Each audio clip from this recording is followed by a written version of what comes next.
Welcome aboard to the Captain Crypto Show.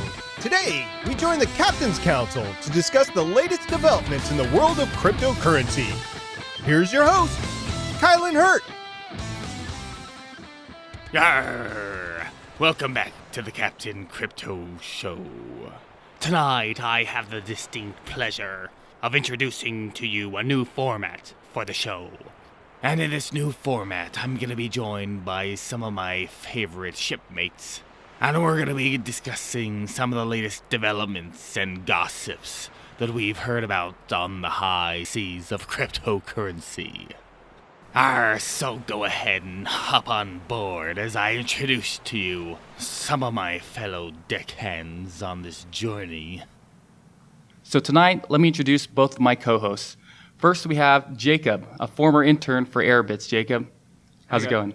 Going good. Why don't you introduce yourself? Tell listeners, a little bit about your background, how you got into crypto. Well, I actually got into Bitcoin out of necessity, really, or out of looking for a way to be able to use electronic money when I was a minor. I wasn't able to open up a bank account or use PayPal without parental consent, and I didn't want to go that route, so I just started using Bitcoin as a way to not hold all my income as a part-time job in cash. So, well, that's kind of an interesting story. So it makes me wonder then how old were you when you first heard about cryptocurrency and Bitcoin?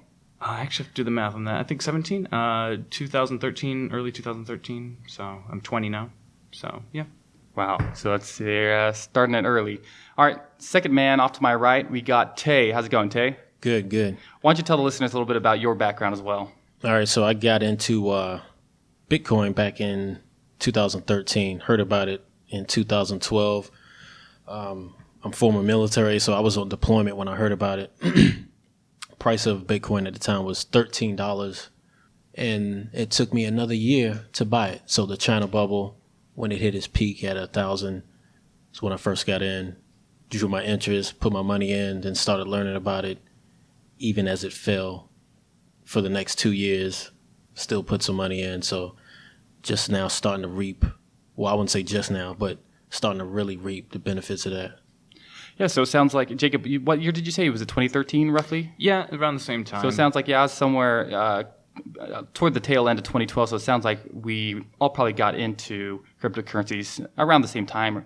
So that's kind of interesting. It'll be interesting to see, where different. I'm sure we'll each have our different sets of knowledge, and I think that'll be interesting. All right. Well, thank you for the introductions, guys. So on this Captain's Council, what we're going to be doing every week is we're going to be going over news stories, recent developments within the world of cryptocurrency. Sometimes that'll be technological developments. Sometimes it'll be other sorts of news and, economic developments. And sometimes it might even be a little more rumors and gossip. We are not past that here. So first up, I think, Jacob, you have a story about Bitcoin. Do you want to go ahead and start us off with that one? Yeah, it seems so. CME group, they're one of the world's largest derivatives exchange operators. So they just announced that on Tuesday that they're going to launch a futures contracts for Bitcoin. So that's going to allow a lot of institutional and traditional investments, and a lot of more sort of the same sort of betting that you already see in other markets like gold or silver or the dollar, financial currencies. Yeah, and it seems like, I don't know, it seems like the price increase this week may have coincided with that announcement. Tay, is that kind of what you've been seeing? Probably. I mean, the last time we talked about the hedge funds and all those guys coming in. The futures is pretty big. It sounds like these guys have, I think, either 50 billion or 30-something billion on deck, ready to play with whatever they see fit. So, yeah, I'm a little worried about any volatility that might introduce into the market. But long term, I think it'll be a good step. Yeah, I think in general, it begs the question of, is Bitcoin really fit for the traditional sort of financial market?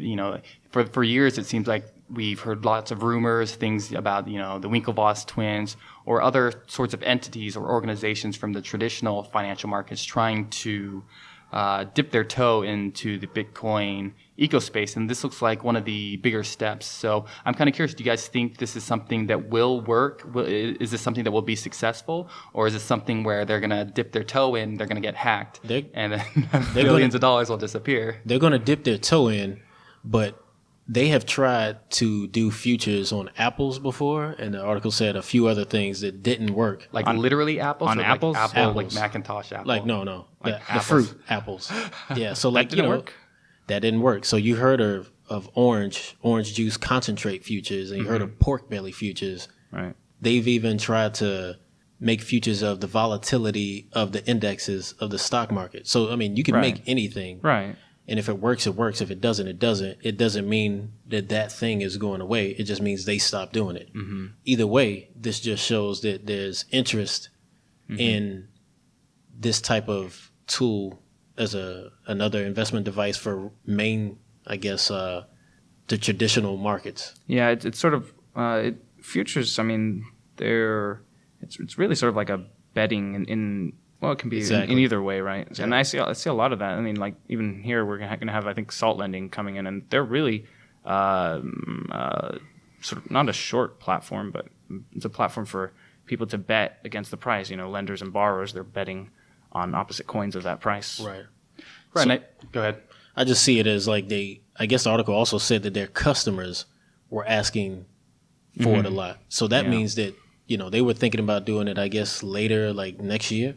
And their customers wanted them to hurry up and push this. So they're going to be the ones trading. And if their customers aren't savvy about how Bitcoin moves, then they'll be the ones getting burnt. Right. I think long term though that this offers some good opportunities for investors who can make a good judgment about the long term change of Bitcoin. I think another thing to consider too is that your average person still is not going to know how to use Bitcoin. In the back of my mind, when I see a story like this, I say, well, why would you invest in one of these funds or some of these traditional financial tools? Why wouldn't you just use Bitcoin?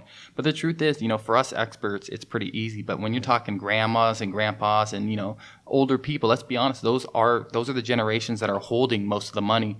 So to have a traditional tool like this, maybe it could be a good thing. Maybe it's actually Bitcoin dipping its toe into some of the more mainstream demographics, right? Yep, that's how I see it.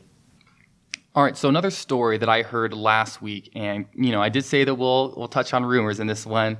I don't know if it's really much more than a rumor, but there were rumors that Amazon, at its quarterly announcement meeting conference thing last week, would possibly be announcing some sort of integration with Bitcoin. That could have been Bitcoin as a payment, or maybe even, as a payment option, for Amazon.com, or maybe even something where they were going to roll out their own coin.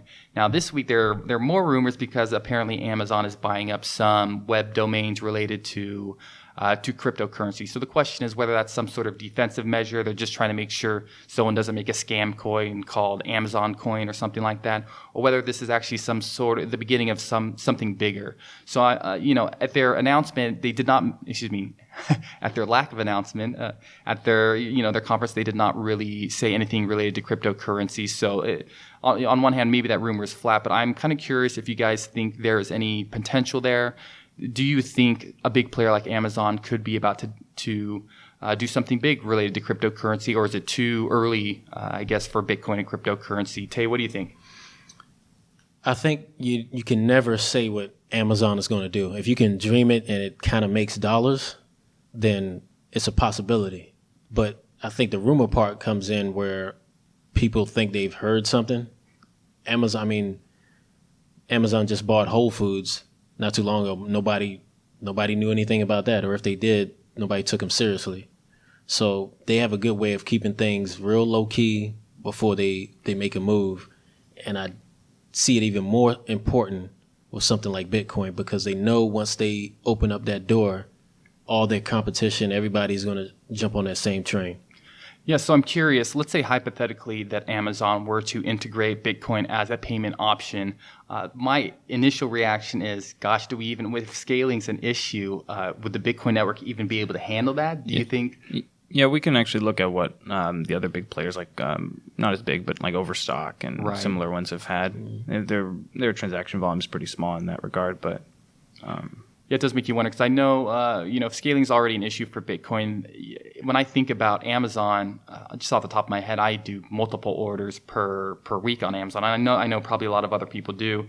And for the listeners at home, they might not be familiar with Lightning Network, but Bitcoin has this second layer, settlement layer, that they are considering implementing at some point, but it seems like they're still at least a year off. That's kind of what I'm thinking. Yeah. But anything short of that, I just don't see them being able to really integrate. At least I don't see the Bitcoin network being able to handle even a significant percentage of the sort of traffic that we see on Amazon. And also Amazon, I don't think they really have an incentive, even if they're trying to compete and capture, the niche market that is crypto at this point. You can already spend Bitcoin and other cryptocurrencies at Amazon indirectly, and that's what the majority of people who actually have Bitcoin and want to spend it there, they do that. Yeah, it's funny that you mentioned that, because when I had talked about this story to my team here, I brought it up to one of our customer service reps, and of course the first thing, our technical support guys, the first thing they're thinking is like, oh my God, can you imagine the technical support issues? Whoever ends up having to field those calls. Yeah. So I think it sounds like there's several things prohibiting them from integrating, at least in any meaningful manner, Bitcoin or any sort of cryptocurrency. But I guess on the bright side, that means that if you buy Bitcoin now, then eventually long term down the road, when they do announce that you can, I would assume, expect a pretty big increase in the price. Oh yeah, it'll be a big marketing thing just from the acceptance of it. Yeah, so there's always how would I say it? It's good if they were to announce something, but there's also a good thing if it gets delayed. So look on the bright side, right? There's Expedia. They take it. Oh yeah, there's a lot. I mean, Microsoft and right. the list really is just so large with so many large companies backing it. I feel like Amazon, and although it'd be good because they are that big, but I really don't think it's going to make that big of a difference. In the beginning, I don't think so either, because I think only the people who are savvy with Bitcoin will even use it. Same with Expedia right now. Mm-hmm. I'm sure like only 1% of 1%. Use it on Expedia. Yeah, it is kind of funny you mentioned that, because I think, and I know Jacob is familiar with the Shift card, but I have a Shift card that just links my Bitcoin in Coinbase to my Amazon, to where any Visa point of sale, right? So I can still, when I do order stuff from Amazon, half the time it's coming out of my Bitcoin account anyway. Right. But your average user needs something maybe a little bit simpler, which that's probably another reason why they would not integrate it just yet. Is when you're using QR codes, you have to wait 10 minutes for a confirmation time, something like that. That's not the best user experience. Yeah. As bullish as I am about Bitcoin, I think we have to kind of acknowledge that. Yeah, I'd say that's the majority of Bitcoin's economic activity. It's not directly used at like a POS system. It's a different user experience that people aren't used to, merchants and users. So it's always done through these bridges with a prepaid debit card or gift card or something like that. Sure. Right. It's always something. Seems like it's always something that's familiar to people, right? And I think Bitcoin wallets, as they get better, even Airbit's as it gets better, and makes that experience more familiar. I think that might change things, but that's still a ways off. Okay, so I think that's enough on that story. We'll move on to the next story. All right, so one of the bigger stories in the Bitcoin ecospace right now is obviously the upcoming SegWit2X fork. So for the listeners at home who are not super familiar about this, essentially there was an agreement made, I think it was about a year ago. They called it the New York Agreement. And a bunch of the big players within Bitcoin, they came to an agreement that they were going to implement SegWit, which is a feature in Bitcoin that is now actually in Bitcoin. And in return for that, some people were going to compromise and allow or go along with the block size increasing from 1 megabyte to 2 megabytes. The idea that would decrease transaction fees.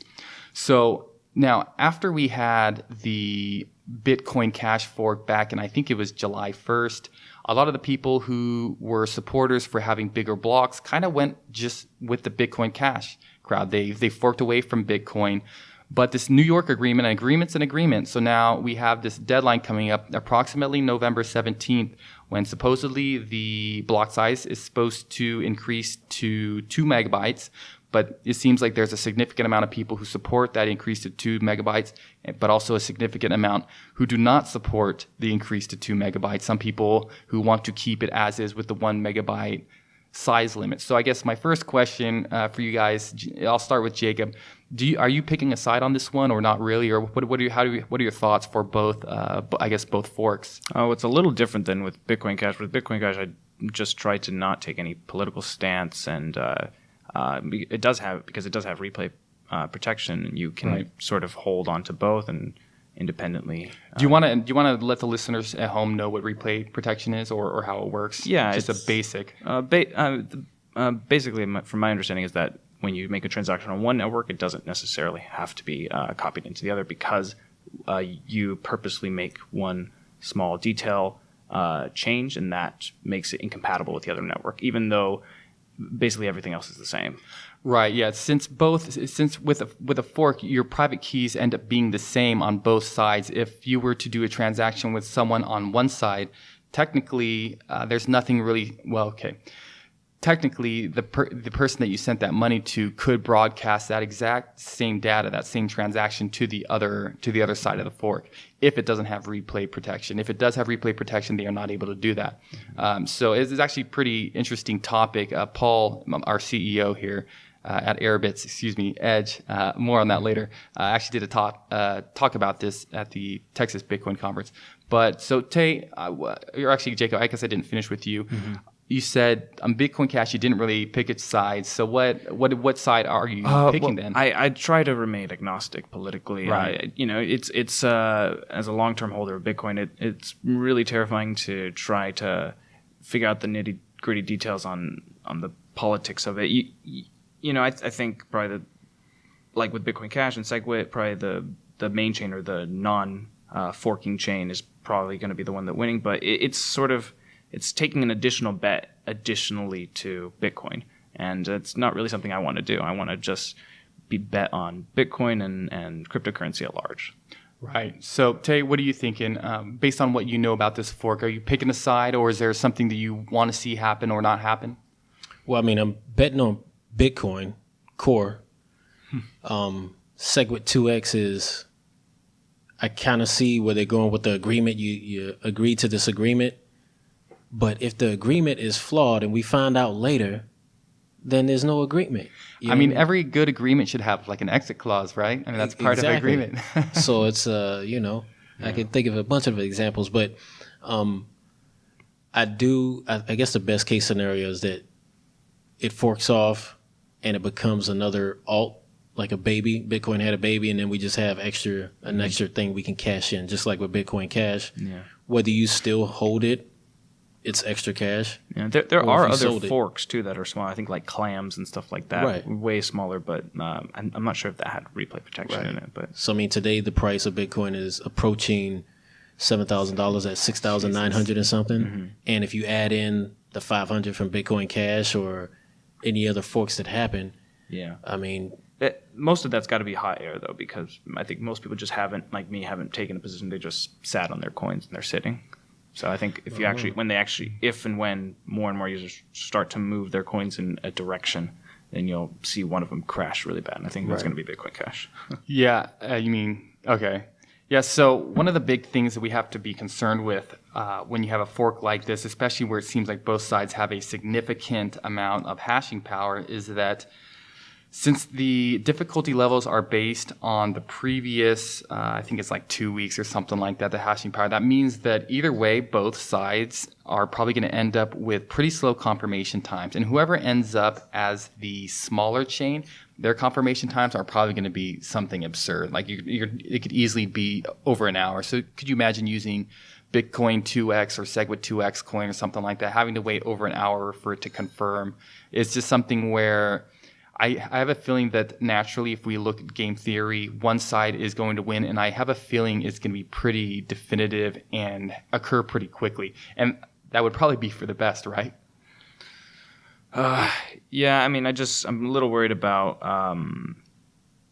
the way some of the mainstream exchanges are handling the labeling of it, because there's really the way you tell. I mean, from a user just using Bitcoin normally, the way you can tell that what chain you're on is by which brand you're using, and it's really a branding problem for Bitcoin, and most users aren't going to be able to tell and be very sure about what they're doing. Yeah, and I guess one of the issues is it seems like everyone's kind of picking a different strategy. The wallets will, some wallets will go with one strategy, one exchange will go with another strategy. And you're right. At the end of the day, I mean, ideally, people should be able to fork and start their own thing, but it gets hairy when it's okay. Well, who's Bitcoin? Who gets to keep that trademark? How do you decide, right, Tate? Yeah, I mean, it's that's the issue, and that's why when you look at it, you can't be on the side of SegWit2X because they're actually trying to take the name of Bitcoin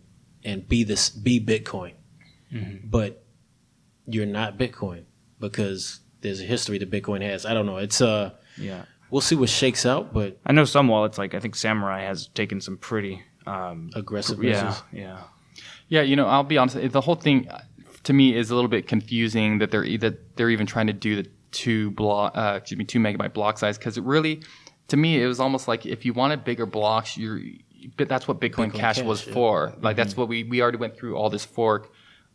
So it's okay. I get it. Maybe there's a difference between whether you have SegWit or not, but I don't know many people who are like religious about either having SegWit or not. At least not in the current Bitcoin branch, right? So, right. Do you think Bitcoin Cash has more support or less support than SegWit2X? Oh God, the problem right now is with SegWit2X, it's like impossible to tell. If they fork and they survive, which one do you think is going to have a higher price?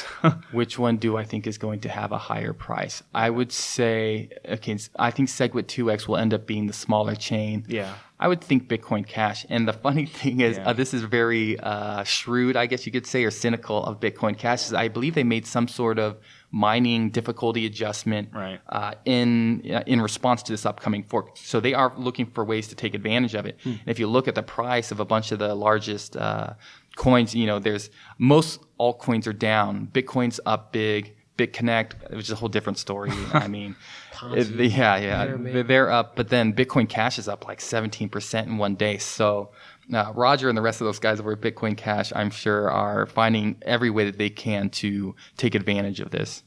I think the same thing. I think the Bitcoin Cash guys a lot of them are very Bitcoin savvy. Unlike, I think the SegWit2X agreement was made by a bunch of Wall Street guys who just want money and don't know how the infrastructure of Bitcoin works. Mm-hmm. Yeah, so, I think it'll be really interesting going forward. Obviously, we only have, maybe 2 weeks, a little over 2 weeks before this fork happens. It's really something where it's rolling the dice. On one hand, I feel like it could be something where SegWit2X just peters out and you never think about it again, or it ends up being some big thing where it's really contentious for a little while, and it'll be interesting to see what happens to the price. So I think that's enough about that story. So we're going to take a quick break, and when we come back from the break, we're going to go over some of the more recent developments. We went to my organization, my company went to the Texas Bitcoin Conference, so I have a little bit more on that just right after this break. For those of you listeners out there enjoying the show, I'd love to get your feedback on how I can improve it. I can be found on Twitter at Captain Crypto HD and on most social media as Captain Crypto or Captain Crypto Show. Whatever the platform, just look for my logo. Also, be aware that due to the technical aspects of each platform, that my podcast feed will always have the most up-to-date and latest revisions of each episode. So, if you're enjoying this podcast, please give us a review on iTunes or share this episode on social media. Now, back to the show. All right, and we're back. So, for those of you who don't know, this previous weekend, we had the Texas Bitcoin Conference. And this is the second cryptocurrency-related conference that I've been to. And my company, Airbits, right, we made a big announcement there. So, as of this past Saturday, we are no longer known as Airbits. Going forward, we are known as Edge. So what does Edge do? We focus on security, and this, this rebranding effort, which, by the way, I think is going excellent and has received a lot of positive feedback on social media and just about everywhere. It's overwhelmingly positive. But it coincides with the launch of our new app. For those of you out there who are not familiar with the apps that we've made here at Airbits/Edge, on iOS and Android, we have a Bitcoin wallet that, in my opinion, it's my favorite Bitcoin wallet. When I first started working here, I didn't even know about it. I was one of those guys that would use maybe a Trezor, but then on my phone, I'd use something simple like Coinbase. as I learned more, I started using Airbits. And in general, it seems like a lot of the people who are hardcore into Bitcoin were very big fans of the Airbits mobile wallet. But there were some things that were kind of holding it back. So we are, as of last Saturday, we are currently taking signups for the beta launch of our new Edge wallet. This wallet will be available both on iOS and Android, and it will have a significant amount of features added on top of it when you compare to the traditional Airbits wallet. So for starters, it will have multi-currency support. The original Airbits mobile wallet only supported Bitcoin, but this one will support Bitcoin, Bitcoin Cash, Ethereum, and ERC20 tokens, and Litecoin. And the way that we've developed it is so that it's easy for developers to add more plugins to plug in their cryptocurrency into this Edge wallet. Is there any documentation about that process of adding a new currency? Off the top of my head, I'm not completely sure, but I think if you go, that reminds me, our new website is edgesecure.co, so it's no longer airbits.co. But I believe that there is information on that. We have an API. Our documentation is pretty good. So we are trying to make it easier for people out there who are starting new cryptocurrencies to be able to plug into a wallet, because that is one of the big things that keeps their cryptocurrencies back from really taking off, right? So that's one of the big features that we're going to be adding, that's already there. Another one is shapeshift support. So instead of having to go to an exchange, send your money from a mobile wallet to the exchange, you're actually going to be able to do that within the Edge wallet. So that's something that we're very, very excited about. It's one of those things that a lot of users were asking about. And for those of you who have done stuff with exchanges before, the good thing too is the normal fee that you get from shapeshift.io is not going to be changed. So you don't see a larger fee taken out of it because it's in our wallet. So I think that's another good thing, is that you're not going to see really any changes price-wise from the normal shapeshift.io. And let's see here. The third big thing that I really like about it is a feature that's called Edge Login. And I guess the best metaphor to use is for those of you who have ever logged in with Facebook or logged in with Google, something like that. We have a feature that's a lot like that, but without any of the privacy being compromised. So if you are going to be using some third-party apps, so one of them, an example would be like Augur. If you have an account with some of these third-party apps that we're partnering with, and there's more and more being added to the list pretty much on a weekly basis, then instead of having to remember your username and password all the time, we're making it so that as long as you have I was about to say Airbits account, but I guess that does make sense. An Airbits account or an Edge account, then all you'll have to do is use that account, and it'll be super easy. You'll just enter a PIN. Is it a new account architecture? Do you have to make a new account on Edge? You do not have to. So synchronized. Yeah. So we are making it easy for users. So your Airbits account will work on the Edge, on the Edge wallet account. Yeah, our team puts in a lot of effort to try to make things easier on the users. We realize things are already hard enough, and that's probably the area that the ecospace and the industry is lagging, so we are trying to make a point of making things easy on the users. And so that includes your Bitcoin. So if you have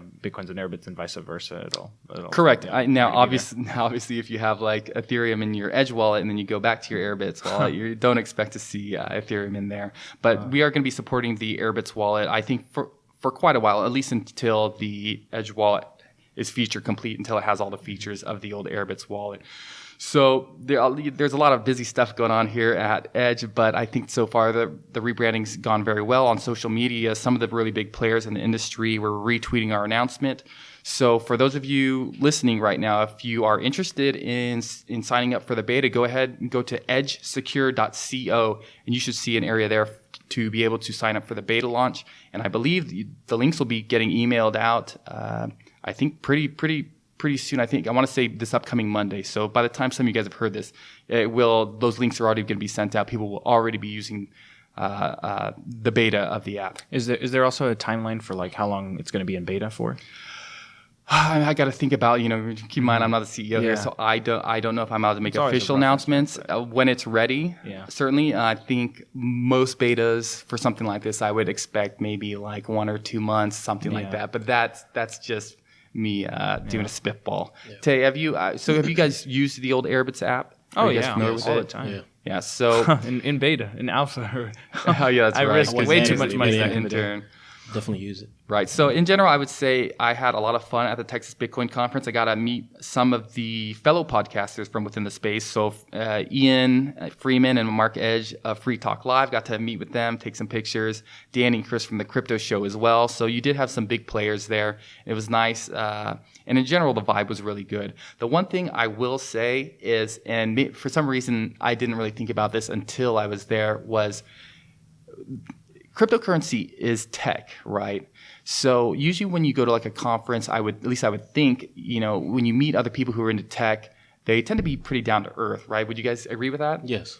So the problem is that cryptocurrency isn't just tech, it's tech that touches money. Of course. So for once, I noticed when I was talking with people, there was some name dropping going on.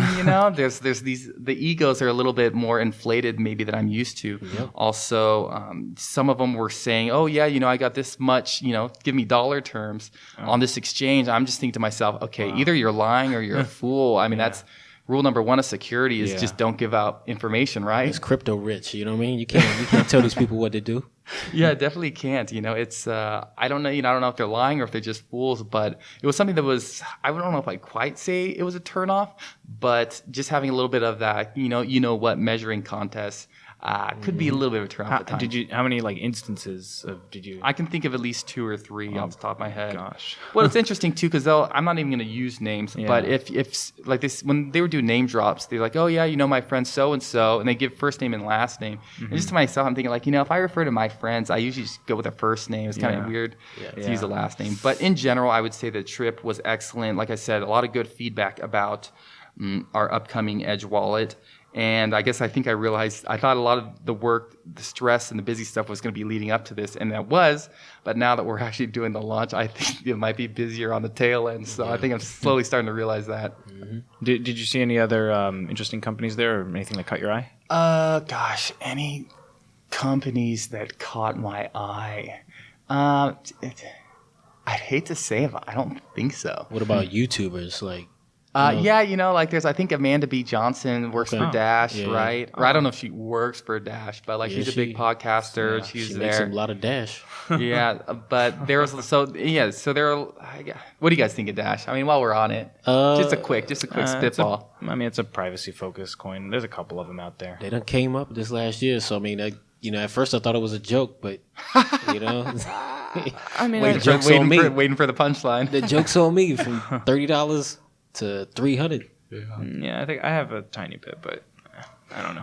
Yeah, it's not. I guess we'll find out, right? So yeah, in general, Texas Bitcoin Conference, big success. Can't wait for next year. And we got another conference coming up, I think, in like a month up in Santa Clara or San Francisco. And I'm excited. I'm taking every chance I can to travel just because I like traveling and mingle. The crypto crowd. I mean, besides the strictly money guys like you mentioned before, is kind of diverse. I mean, in the way of thinking, you got people who are just in it for the money. You got people who are thinking way forward. You got people who are kind of skeptical getting in, and it's a very equalizing ground because nobody can say what's going to happen next. Nobody can be 100% right.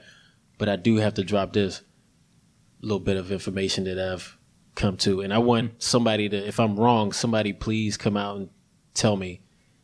But Bitcoin in 9 years going from pennies to what it is today, almost $7,000, it means it's up over the last 10 years, 9 years, 13 million %.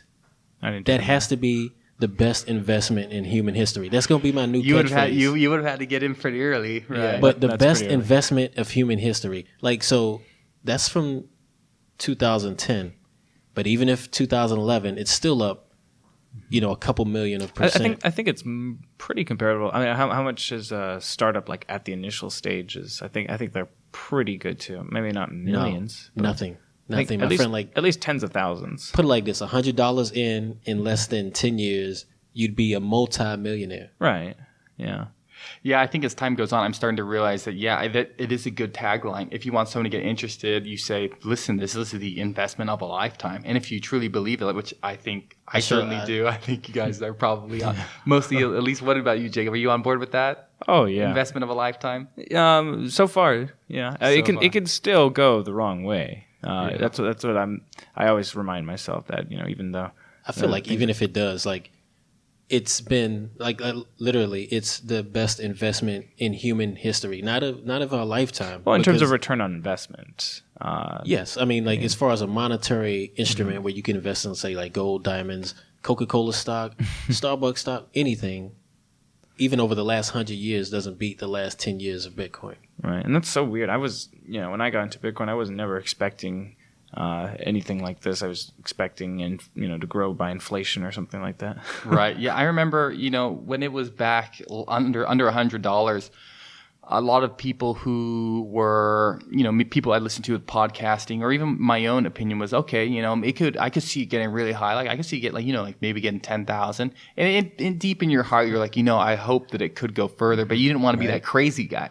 Absolutely. It'll go over $1 million. They're like, dude, it's $4. Like, shut up. My first Bitcoin meetup in the DC area, Washington DC area in 2013, as the China bubble was happening. Oh no, they were throwing it out there. They didn't care, dude. They were like, it's like, oh yeah, it's gonna be $10,000 by next year or $1 million. I was like, really? There were people buying Bitcoin at like $2,000 or $3,000 when it was 1,000.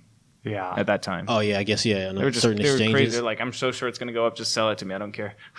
Dang, I should have got in some of that. Yeah, where can we find some of these people? I guess Zimbabwe right now. They always in Texas apparently. Yeah, so I think it's just funny looking back because we thought we were crazy saying, oh yeah, 10,000. Now it looks like it's. I mean, by the time time we release this, it might be there. It's within reach, probably by the end of the year. And now looks like we weren't bold enough with our predictions. Mm-hmm. Okay, so that's enough about the Texas Bitcoin Conference. Next up, we have a little bit more of a lighthearted story. I guess you could call it a story, a development. But for those of you who've been paying attention, especially on social media, they have some ugly Christmas sweaters out now for, I think they got one for Bitcoin, they got one for Litecoin, they got one for Ethereum. And you know what? Call me the Grinch, but in general, like Christmas stuff, ugly Christmas sweaters, no thank you. I don't like, I would never put anything on me that would make me look like less masculine, like on purpose, you know what I mean? But I saw the design for these Bitcoin, Litecoin, Ethereum ones, and you know what? I'm like, dude, how many of these do I want to buy? Because I'm gonna be buying multiples. Yeah, I like the Litecoin one just because it's an ugly color and everything. It's go full hog. Yeah. Jacob, have you taken a look at these ugly Christmas sweaters yet? Yeah, I'm seeing the Monero one right now. I feel like you would look really good in like an Ethereum one. I think it would match your eyes. No, I don't think so. You should have been Vitalik for Halloween yesterday. Oh no, I probably could fly as that. You're probably, yeah. I don't want to say anything bad about Vitalik. Hey, he's a genius. What can you say? Yeah, just put one good sweater on. Okay, so the funny thing is, for those of you at home who don't know this, I am, at least at the time of this recording, a pretty big Monero fan. So of course, when the people who made, what was it? It's Hodl Moon, I think is the name. Hodl. HODLMOON.com. They're the ones where you can actually buy these sweaters. And they asked people, Hodl Moon. Mm-hmm. So they asked people, okay, we have these ones. What other designs do you want? And I guess overwhelmingly the one that they did not have that was requested was Monero. So they're already working on a Monero one. Of course, I was one of the people who's like, yeah, give me a Monero one ASAP. Yeah. But so I'm curious, if you, aside from the Bitcoin, Litecoin, Ethereum ones, what kind, is there another design? Is there another altcoin do you think there needs to be? OMG. Omisego. Amizigo. Oh my God. And, regular people think it means, oh my God, Yeah. What about you, Jacob? I don't know. I would like to see like one of like Decreed, honestly. I think they're Decred. Decred, yeah. No, you're right. No, everyone pronounces everything differently. I think Decred was actually at the Texas Bitcoin Conference, but I didn't pay too much attention. Do they have to do with like lending or like? Well, they're an altcoin. It's just instead of like privacy with Monero, they're more focused on like governance. Okay. stuff like that. Got it. I just like their logo. Yeah, I mean, I was thinking maybe they could make like a Ripple one and just that the price like just stays there or like goes down over time. It just never goes up. Sorry for all you Ripple hodlers out there. Not a fan. All right, so that's enough on that. I think one question I get a lot from people is, aside from Bitcoin, because everyone's heard of Bitcoin, but a lot of people are looking, okay, what's the next Bitcoin, right? So people are a lot of people are looking at altcoins. So I guess my question to you guys is, which altcoins do you think are going to have a lot of success or maybe even a lot of failure in the, let's say, near to medium future, or just in general? So Jacob, which altcoins do you have your eye on, and for what reasons? I've become overwhelmed in the last year with all these altcoins and stuff. I mean, I've been an early adopter of a lot of the main coins now, like Ethereum, and a lot of coins when they just show up, I do just buy a little bit in when I think they have at least enough attention. But throw some at the wall and see what sticks strategy. Yeah, that's kind of what I've done, and but technologically, I really am skeptical about the vast majority of altcoins, even main ones like Ethereum. Like I really like what a lot of the altcoins are doing, and I think what they're able to do and how they're able to do it is great and all, but ultimately, I think the network effect of Bitcoin is just so powerful that if there's a way to sort of implement the important things in those altcoins back into Bitcoin, I think in the vast majority of cases, even in Ethereum, we see things like rootstock and privacy. I think Lightning Network has much better privacy than is currently available. Right, I'm curious. What is rootstock? Because I feel like I've heard of it. It's a sort of a platform it's like a virtual machine.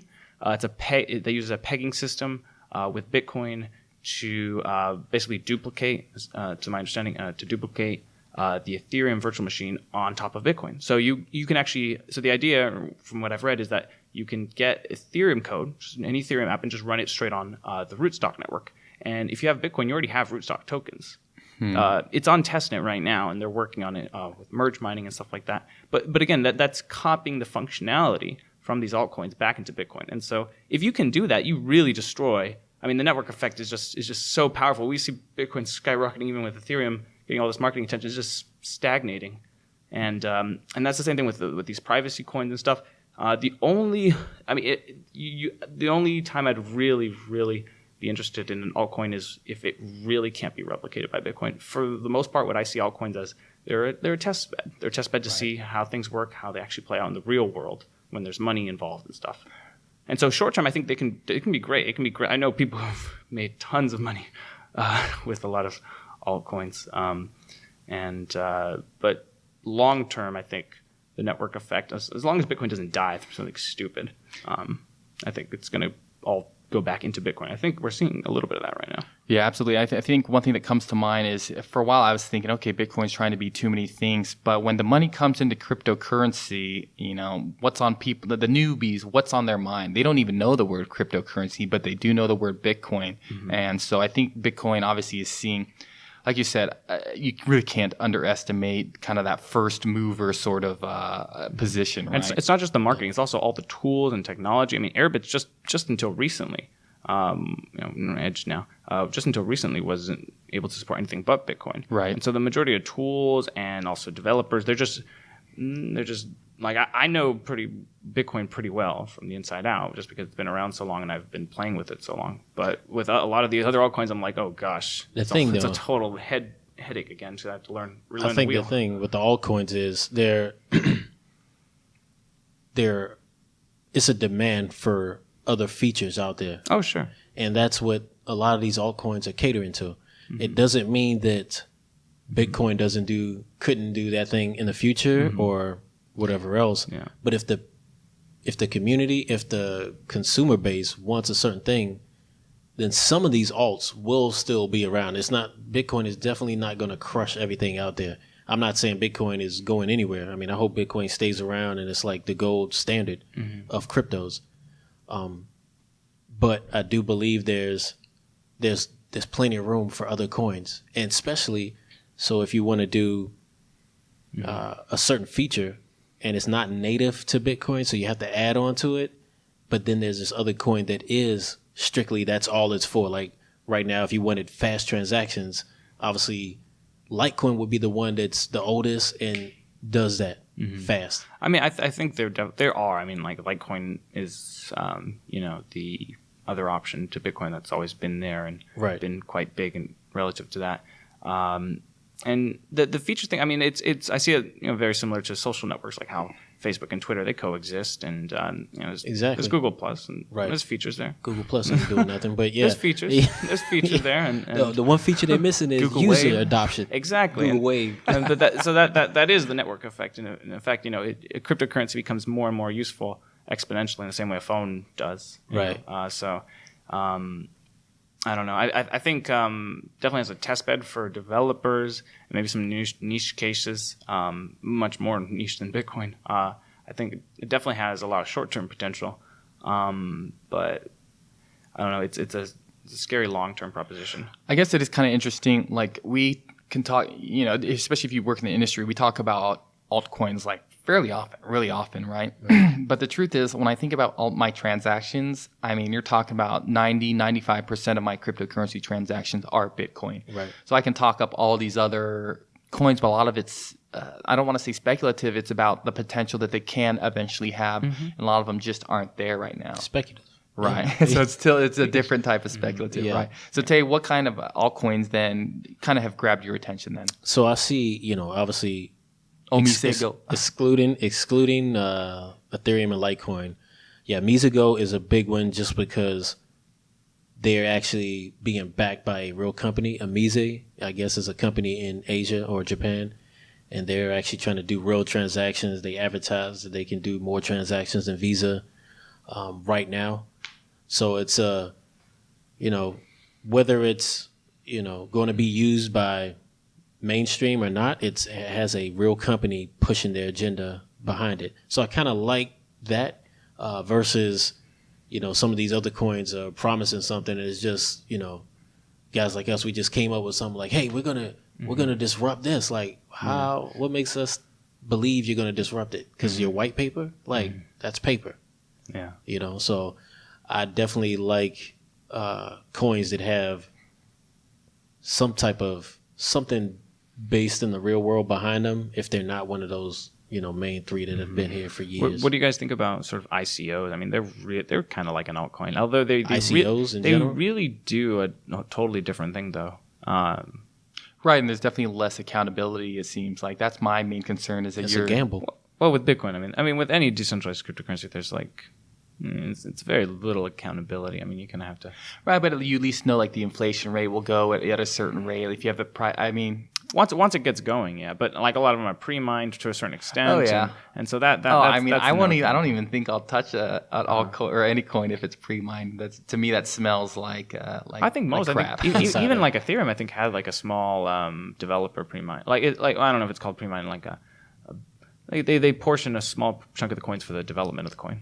Yeah, you might be right. I'd have to look at the specifics of it. I mean. Ethereum has had some issues. I mean, they had. Don't even get me started with Ethereum Classic. We do. But okay, so Tay, have you already kind of gotten all your altcoins out? Oh no, that's not all of them. Nah. I mean, I should actually mention there is like one or just a general idea that I do like. I think RJ and William were mentioning it to me, and I've seen it before, but I think I have a tiny amount, but. Like Decred. Yeah. Decred, you gotta get that name right if you got it. Yeah. There's too many to keep track. As long as it brings in some money, you can call it whatever the fuck you want. Yeah. Call it money. Yeah. What do you like about Decred? Well, it has a different governance model, and that's really what they try to push. Can you elaborate on that? So is that like proof of stake, or is it masternodes? They do have They do have a kind of a mixed thing. I mean, Ethereum tries to do some stuff like that too, and they want to change their governance model, but I feel like theirs is just too centralized. But they're trying to their focus is the difference in governing, and that's one of the features that I think probably would be harder, impossible to actually replicate into Bitcoin, because that's one of the fundamental features, and I think that's ultimately like the most important feature of cryptocurrency, the decentralized aspect. I mean, if you don't have this decentralized thing, you're really just using a weird database, and you lose every other benefit that matters in crypto. That's very true for a true cryptocurrency, but I think in the future we're going to see some coins come out that have no decentralization, maybe like Ripple, and it gets used up, because it's easy for people to use. I actually feel like Bitcoin is. Are a lot of people using Ripple right now? Are they using I'm XRP? just saying. Yeah. I'm just saying there'll be something that will be not a true cryptocurrency, but it's easy to use. There will be exceptions, I guess. And people would gobble it up because it's like, McDonald's is not the best food for you, but people eat it every day. They make billions. They got some bomb chicken McNuggets. Yeah. Maybe. I eat it over there. So, Jacob, one thing you mentioned was the governance model and how it's kind of like an experimentation with that. And I think that does touch on something that I think is worth mentioning. In cryptocurrency, yes, we are, for the most part, a lot of them were going for a decentralized model. It's almost like cryptocurrencies experimenting with democracy. Like proof of stake is kind of similar to like landowners being able to vote, but other people not. Like there's a lot of metaphors and analogies with democracy as a whole when it comes to government's models for cryptocurrency. So it's, in a way, it's almost kind of good that people are experimenting with these sorts of models. And you do have to wonder if maybe they can be implemented, or if we can learn when it comes to government, I guess you could say, like actual, not cryptocurrency government, but regular government, they can learn from the lessons of cryptocurrency's governance models. Mm-hmm. Yeah. Okay, so, I'll keep my part short. I feel like I'm not too bold anymore. Like a lot of the altcoins I like are the bigger ones that are a little bit more tried and true. In the past, I didn't like. I know we're talking altcoins, but I just want to say with Bitcoin, for a while I was doubting it. I was kind of thinking, okay, it's trying to be a jack of all trades, which they say a jack of all trades is a master of none. But really, that network effect is just too big, and they have a lot of developers, so they're just able to add more features and at a faster rate than just about anyone else. Ethereum, I was pretty bullish for a while. I'm still bullish in the long term, but I don't see too many major developments coming out. Of course, I could completely end up eating my words, so I'm a little bit less bullish on Ethereum for the short and short term and medium term. They got DEF CON going on right now, so yeah, and I'm not hearing. Are we hearing too many announcements? I haven't heard anything yet. Yeah, see, that's bad, I would think. But I think another one, Litecoin, I was pretty bullish on, but I think their big thing was, they got faster confirmation times, lower transaction fees. But if Bitcoin's able to implement Lightning Network, I think that would cause some issues for Litecoin. But as Jacob mentioned earlier, it seems like we're probably at least a year away from having that really at least implemented on the Lightning Network on actual Bitcoin. So the one that I always harp on, and I kind of hinted at this earlier, was Monero.